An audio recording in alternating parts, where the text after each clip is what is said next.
operation સિંદૂર global outreach mission અંતર્ગત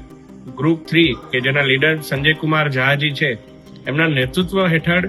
south east Asia અને જાપાનના પ્રવાસે નીકળેલી સમગ્ર team A Japan, Republic of Korea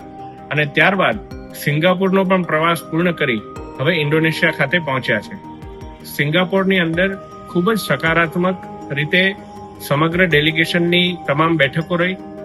સંવાદ રહ્યો અને સિંગાપોરના માનનીય વિદેશ મંત્રી, સિંગાપોરના ગૃહમંત્રી, સિંગાપોરના કાયદા મંત્રી, સિંગાપોરના તમામ થિંક ટેન્ક્સ અને કાઉન્ટર ટેરરિઝમ એજન્સીઝ,